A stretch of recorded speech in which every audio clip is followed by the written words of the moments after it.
여러분 안녕하십니까? EBS 초대석 정관용입니다. 새해 첫 방송입니다. 시청자 여러분 뜻하시는 바 다 이루어지시길 바라겠습니다.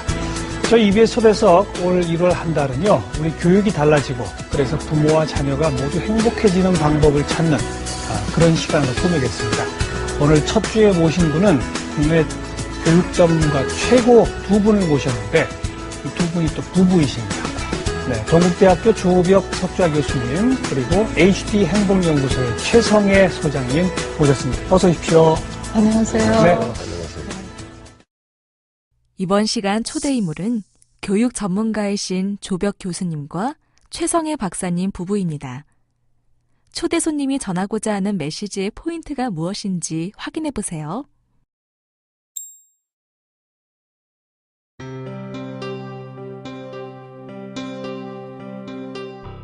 인재의 요건 중 하나로 자리 잡은 인성교육을 하는 방법으로 조벽, 최성애 부부는 감정 코칭을 제시하고 있습니다. 과연 어떤 방법인지 들어볼까요? 인재의 요건으로 인성을 꼽는다는 게 참 특징적인데요. 이 인성을 키우려면 어떻게 하면 됩니까, 그러면? 우리가 왜 지난 한 3, 40년 동안에 뭐 그 이전도 그랬지만 교육하면 거의 두뇌 교육, 지능 교육, IQ 교육이라고 생각을 했거든요. 거의 외우는 거였죠. 그렇죠. 또 어떻게 보면. 그리고 지식을 많이 집어넣고 그다음에 그 지식 집어넣은 것을 얼마큼 기억하느냐, 암기력 테스트 뭐 이런 거였는데요. 그래서 우리가 이렇게 말하죠. 머리 쓰는 거에 치중한 것이 과거의 교육이었다면 이제는 마음 쓰는 거를 우리가 가르쳐줘야 된다는 거죠. 마음 쓴다는 거는 즉 남을 배려한다든지 남의 이야기를 잘 경청한다든지 그리고 관심을 주고 뭐 조금 그 흔한 표현이지만 하여튼 사랑을 하고 이해를 하고 예. 뭐라 그러나 이렇게 그 공감을 하고 이런 것은 마음에서 일어나는 거지 머리에서 일어나는 건 아니거든요. 물론이죠. 그런데 이 heart brain 그 심장 두뇌가 하는 일들이 바로 그런 인간과 인간을 연결해주고 예, 공감하고 이해하고 연결해주는 그런 힘이기 때문에 그것을 우리가 다른 말로 하면 인성이죠. 그리고 인성은 역시 학습을 통해서 교육을 통해서 많은 시간을 통해서 우리가 이것이 키워나가는 어떤 이것도 힘이고 능력이라고 봐요. 그게 흔히 말하는 감정 코칭입니까?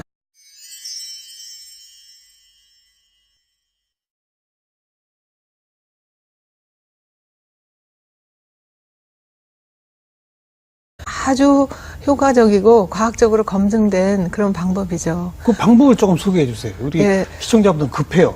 구체적인 걸 알고 싶어 합니다. 아주 구체적인 거가 이제 예전의 교육이 거의 행동주의에 많이 기반을 했거든요. 이제 아이가 예를 들어서 때를 쓴다 아니면 막 화를 낸다 그럴 때 보통 부모님들은 행동을 보시고 행동을 고쳐주려고 하거든요. 떼쓰지 너 왜 마. 뗐어? 예.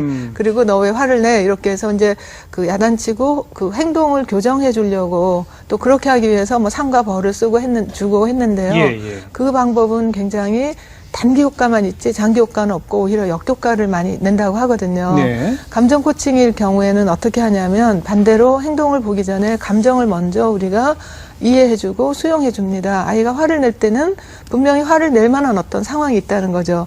왜냐하면 얘는 화를 내고 싶어서 내는 게 아니라 마음에서 뭔가 불편하다는 게 느껴졌다는 거거든요.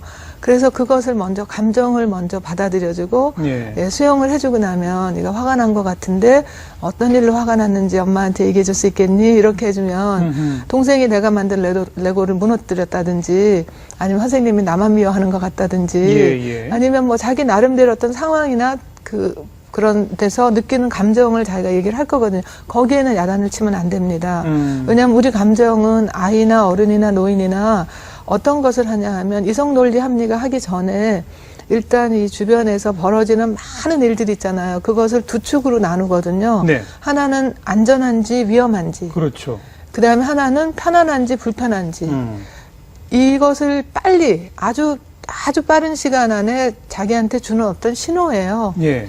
예, 그러니까 그 신호를 우리가 무시한다면 마치 이렇게 자기 마음 안에 있는 GPS를 자기가 갖지 못한다는 뜻이거든요. 근데 예. 이 감정을 무시하고 억압하고 예, 이것을 이제 치워놓고 행동만 고치려고 그러면 얘는 뭔가 자꾸 불편하게 느끼는데 그러니까 이제 더 큰 감정, 더 큰 행동을 보이겠죠. 소리를 지른다든지 뭐 악을 쓴다든지. 근데 이제 감정을 빨리 어떤 일로 그렇게 동생이 네가 쌓은 그런 레고를 무너뜨렸으면 당연히 화가 나겠지. 엄마 같아도 화가 나겠다. 이렇게 이해를 해주고 공감을 해주면 그 막 화가 났던 그 감정이 이제 더 이상 그렇게 표현할 필요가 없어요. 이해를 받았으니까. 나는 위험하고 불편해서 뭘 그렇죠. 터뜨렸는데 그렇죠. 나는 그 표현을 한 건데 그것을 이유가 해결됐다. 받아들이니까 아니 그걸 받아들여주니까 일단 뇌에서도 그 경각심이 이렇게 가라앉습니다. 아. 그러고 나면 이제 거기에 대해서 그러면 우리가 어떻게 하면 동생이 무너뜨리지 않게 할 수 있을까라든지 이런 상황이 벌어지지 않게 하려면 어떻게 하면 좋을까 이렇게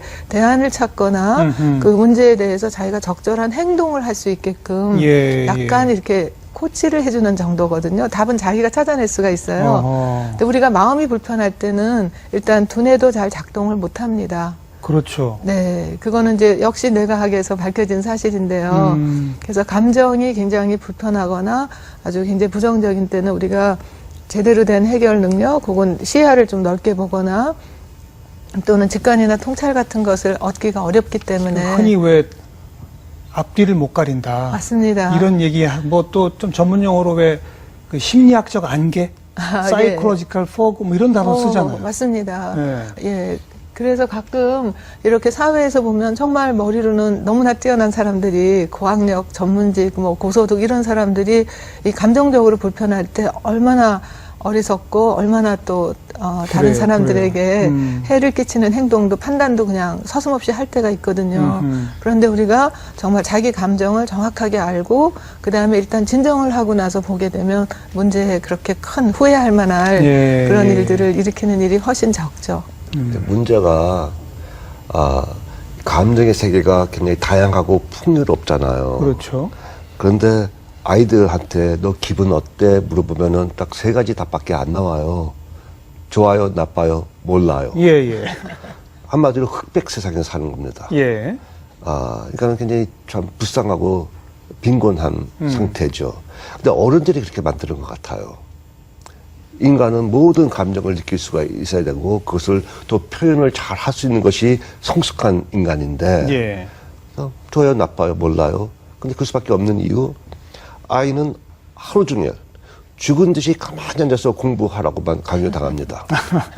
감정적으로 가장 이완된 상태가 죽어있는 상태 아닙니까? 근데 동시에 아침부터 밤늦게까지 흥분제를 달고 살아요. 어떤 흥분제요? 과자, 설탕, 아. 콜라, 카페인 다 흥분제죠. 그러니까는 아이를 자동차로 비유한다면은 온종일 브레이크를 꽉 밟고 있는 상태에서 악셀러레이터마저도 꽉 밟고 있는 거예요. 그럼 세 가지가 일이 벌어집니다. 첫째, 에너지는 엄청 낭비하지만은 아무데도 가지 않지 않습니까? 예. 그 사이에 엔진은 망가지죠. 아이들이 그 모양이에요. 엄청난 교육열 낭비하고 있죠. 근데 인재가 없다 그러죠. 사실 그 아이들이 아무도 가지 못하고 있다는 뜻입니다. 네, 네. 그 사이에 문제 행동이 많이 나고 있지 않습니까? 그것이 아이가 망가지고 있는 중이라는 것이죠. 그래서 우리가 이 아이의 감정의 상태를 우리가 전혀 인지도 못하고 무시하고 억누르고 있는 상태가 지속된다면은 우리 한국에 이 문제가 완전히 심각해집니다. 인재가 나올 수도 없을 뿐더러 예. 문제 행동은 기하학적으로 불어날 겁니다. 그러니까 아이들의 청소년들의 감정의 분출을 무조건 억압하지 말고 일단은 포용하라 이건가요? 일단 수용을 하고 난 다음에 그 감정을 잘 근데 거기 큰 차이 있습니다. 어떤 차이죠? 우리가 감정은 수용하되 그 감정에서 비롯되는 행동들이 있지 않습니까? 예. 거기에는 옳고 그른 것이 있어요. 얘는 한계를 보여줘야죠. 한계. 예, 감정은 옳고 그른 것이 없습니다. 슬픔, 어머니가 돌아가시면 슬퍼야죠. 누가 강간 나가면은 내가 분노가 일어나야죠. 그래서 옳고 그른 것이 없어요. 그래서 모든 감정 우리가 수용해 줄 수가 있어요. 그렇지만 행동은 예. 옳고 그른 것이 있고 적절하고 적절하지 않은 것이 있습니다. 예를 들면은 누가 나한테 욕을 했다.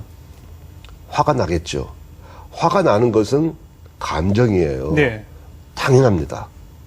화를 내는 것은 행동이죠. 음흠. 화를 내는 법도 방법들이 다 달라요. 물론이죠.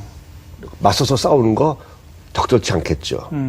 그렇다 해서 물건 집어던지고 막 하는 것도 옳지 않겠죠. 예. 그 대신 너 그렇게 하니까 나 화났어. 분명히 내가 화난 것을 말해주고 알려주지만은 다르죠, 방법이. 그렇죠, 그렇죠. 네.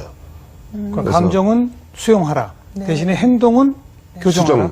수정하라. 네, 행동은 이제 한계를 어느 정도 한계를 그어주고 그 한계 안에서 좀 더 적절한 것을 찾을 수 있도록 그 유연성과 선택의 여지를 주는 거죠. 야, 근데 그거 쉽지 않겠는데요? 쉽지 않죠. 네. 그러니까 이제 아주 어린 아이들한테는 이렇게 얘기하면 돼요. 그 동생이 네가 만든 레고를 무너뜨려서 화가 난 거는 이해가 되지만 그렇다고 해서 동생을 때리거나 또 애들은 이런 말도 많이 하고 동생 갖다 버려 이러거든요. 동생을 갖다 버리거나 때리는 건 안 되고 이렇게 그게 바로 한계를 그어주는 거거든요. 네, 네. 그래서 아이는요, 어른 하기 나름이고, 아이를 성숙하게 키우려면은 어른이 먼저 성숙해져야죠.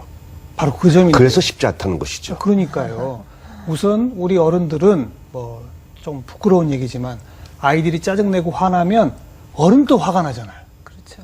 어른들도 감정적으로 대하지 않습니까? 맞습니다. 그러면 안 되는 거 아닌가요, 우선?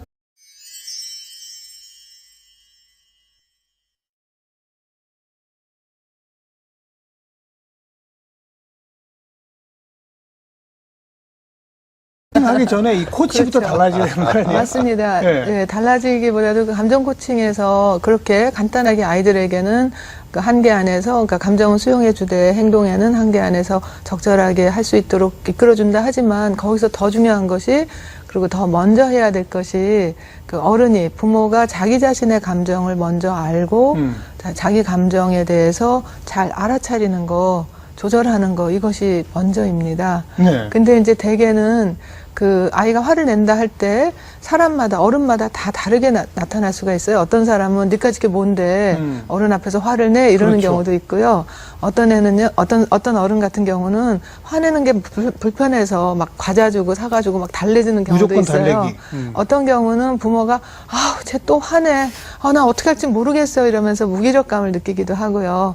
어떤 경우는 웃기도 해요. 조그만 게 족가짓게 화를 내 이러면서 예, 그래서 그렇게 어른마다 똑같은 화나는 장면을 보더라도 자기 나름대로 또 다 다른 감정을 느낄 수가 있거든요. 그래서 이 감정에 대한 감정을 우리가 메타 이모션 초감정이라고 그래요. 초감정. 초감정, 예. 메타 이모, 이 감정에 대한 감정, 그리고 또 자기 자신의 감정에 대한 또 감정이 있을 수도 있고요.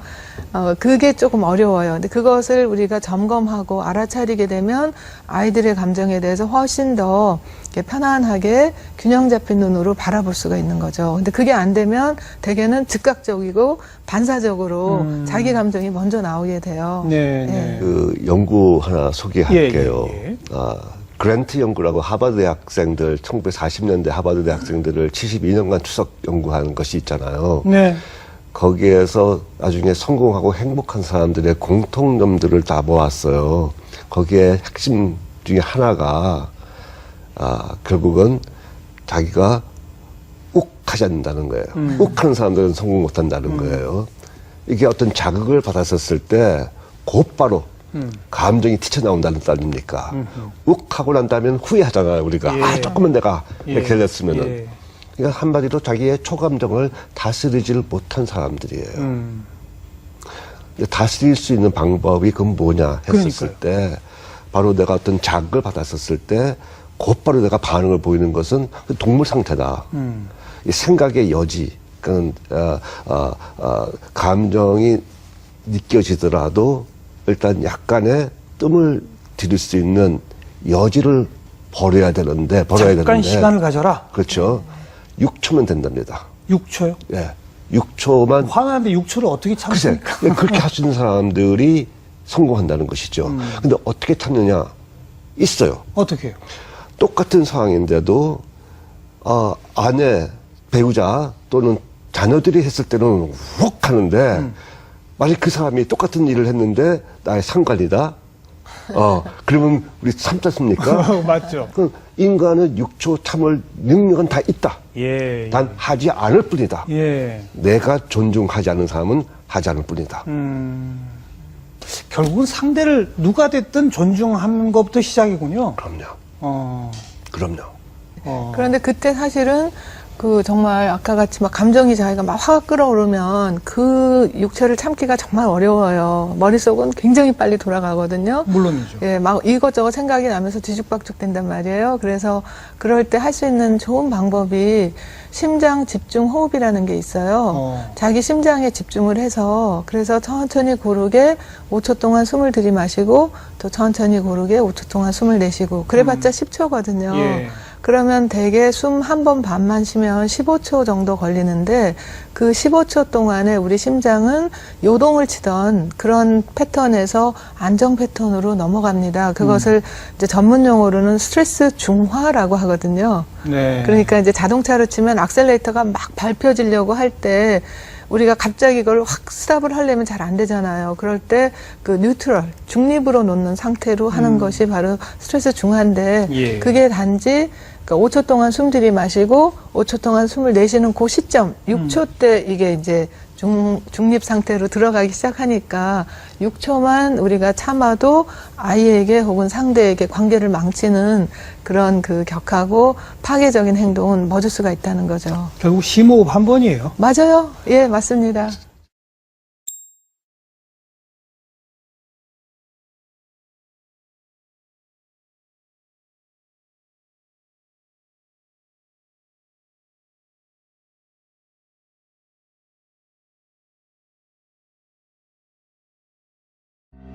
오늘의 초대 인물이 전하는 첫 번째 메시지.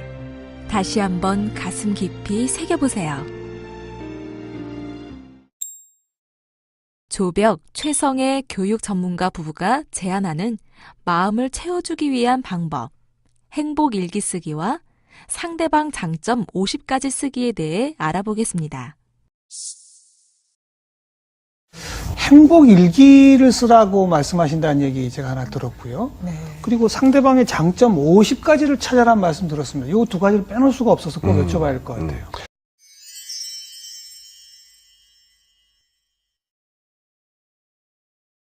일기는 저 처가 개발한 방법인데 거기에 핵심 요소가 몇 가지가 있어요. 예를 들어서 요즘 이제 인성을 개발하기 위해서 뭐 밥상머리 교육도 막 제시되고 있지 않습니까? 근데 문제는 우리 한국에서 밥상을 차려놔봤자 사람들이 모이지가 않아요. 아빠는 엄마도 일, 또 애들은 학원 가 있고 하니까는 모이질 않습니다. 예. 근데 자기 전에는 다 또 기어 들어오지 않습니까, 집에? 그래서 저희는 옛날부터 자기 전에 가족이 모여가지고 몇 가지를 했어요. 첫째, 하루를 보내고 좋았던 거 한 가지씩 말을 합니다. 좋았던 것. 그러면 하루에 살다 보면은 5만 가지가 다 벌어지지 않습니까? 좋은 것, 나쁜 것, 뭐 여러 가지가 벌어지는데 하루를 보내면서 내가 좋은 것을 하나 선택을 하고 기억하겠다고 하는 의식이에요. 네. 하루 이틀 해서 달라질 것이 없습니다. 근데 이게 하루 이틀, 한 달, 1년, 10년 지나 보십시오. 그리고 내 인생을 되돌아본다면은 엄청나게 좋은 인생이었을 겁니다. 그렇죠? 둘째.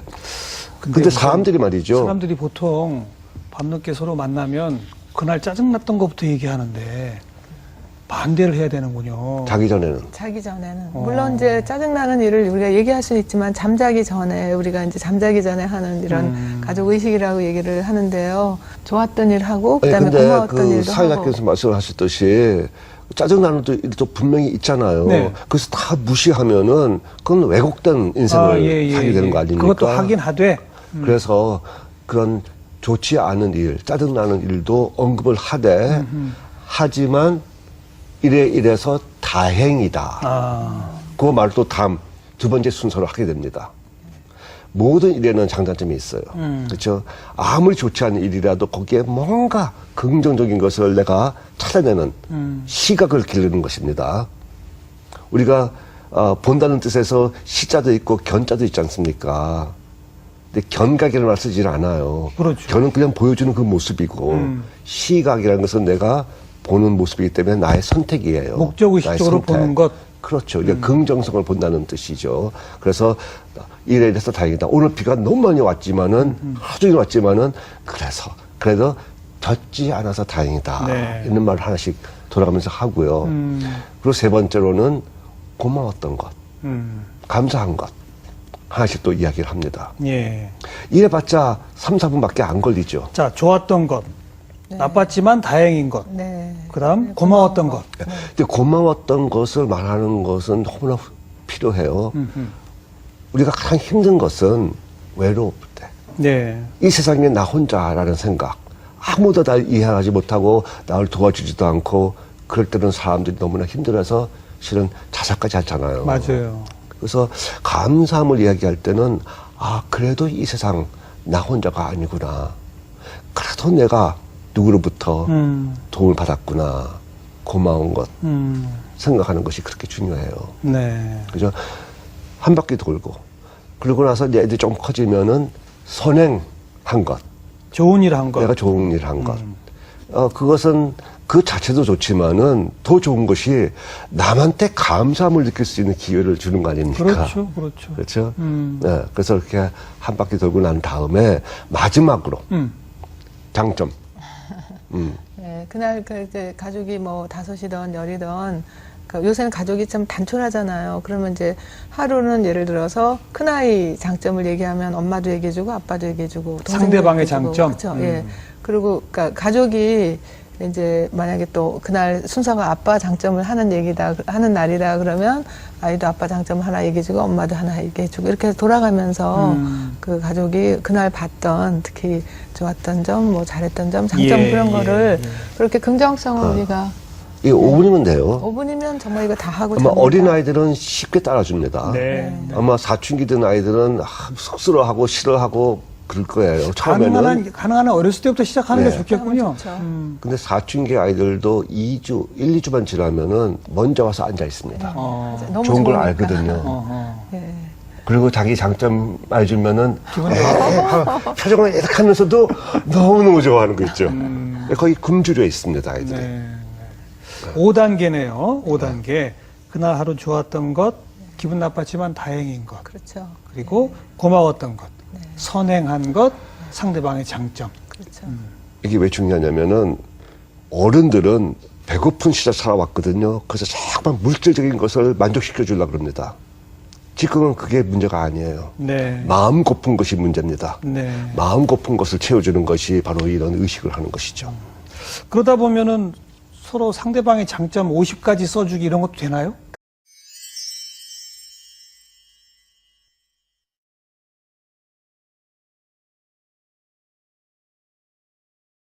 관계가 많이 멀어지고 많이 그 부정성이 많을 때 처음 시작은 마치 왜 우물이 바짝 말랐을 때는 물 한 바가지 분다고 해서 저기 그 펌프물이 나오지 않잖아요. 마중물이 좀 어느 정도 들어가야 되거든요. 그래서 그럴 때는 우리가 처음 시작할 때 약 50가지 적고 시작을 하는데 평소에는 뭐 한두 가지, 두세 가지만 해도 그리고 저는 그런 말씀을 꼭 드리고 싶어요. 요즘은 이제 엄마 아빠들도 많이 바쁜데 그리고 애들도 하루 종일 바쁘다가 밤에 자려고 그러면 아이들이 많이 보채고 그러거든. 잠 안 자고. 그럴 때 이제 보통 엄마 아빠들이 책을 읽어줍니다. 그렇죠. 예, 그런데 이제 세 권만 읽어줄게 하는데 애들이 세 권 읽고 나면 또 이러거든요. 그럼 엄마 아빠는 이제 쉬고 싶은데 애들은 안 자고 자꾸 보채고 하는데 사실 그것은 효과가 없어요. 왜냐하면 아이들은 이미 머리에 너무 지나치게 많은 정보와 지식이 들어가 있는 상태예요. 그래서 굉장히 고각성 상태이기 때문에 이완이 안 돼서 잠을 못 자서 그러는 거거든요. 거기다가 하루 종일 떨어져 있던 엄마 아빠의 그 포근한 위안을 받고 이제 안정을 하고 싶어서 그러니까 이제 그 책이라도 듣는 거니까 또 할 수밖에 없어요. 근데 그럴 때 차라리 손이나 발에 로션을 그러니까 엄마는 손에 로션을 발라주고 아빠는 예. 발에 로션을 한 2분 정도만 그러니까 뭐 조용한 자장가를 불러준다든지 아니면 손에 로션을 발라주면서 아이고 손이 참 이쁘네 발도 커졌네 이런 식으로 덕담을 해주면서 한 2, 3분을 쓰다듬어주면 아이들이 긴장이 이완이 되면서 아 엄마 아빠가 나를 정말 사랑하는구나 이거를 충분히 느끼면서 몸으로 예, 그러면서 정말 꿈에 잘 들어갈 수가 있죠. 예. 그런데 대개는 책을 7권, 8권 읽어줘도 또 하면은 그 다음에 이제 버럭 화를 내면서 자 이러면서 불을 탁 끄고 나가게 되면은 아이도 아 엄마가 나를 미워하는구나 혹은 아빠가 화를 냈구나, 나는 나쁜 아이인가 보다, 이런 마음으로 굉장히 그렇지 않아도 슬프고 외로운데 그렇게 외롭게 억지로 잠을 자게 되면 다음날 일어나서 또 짜증내고 이러거든요. 그렇죠. 그래서 이렇게 아주 간단한 방법을 통해서도 그 아이와의 교감, 신뢰, 그리고 정서적인 어떤 긍정적인 그 조절, 어떤 긍정성을 많이 쌓을 수 있게 되죠. 네. 오늘의 초대 인물이 전하는 두 번째 메시지. 다시 한번 가슴 깊이 새겨보세요.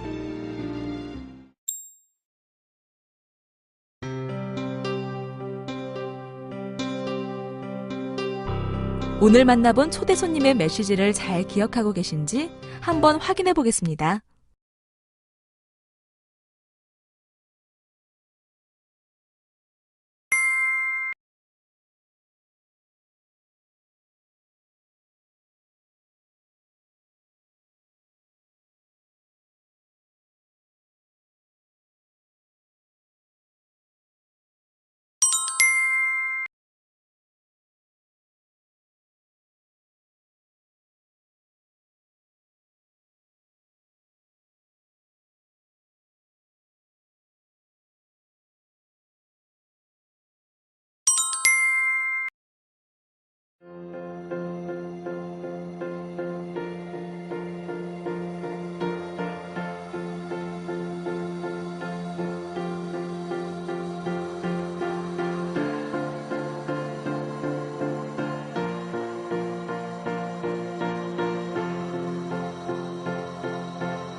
이번 시간에는 조벽, 최성의 교육 전문가 부부를 만나보셨습니다.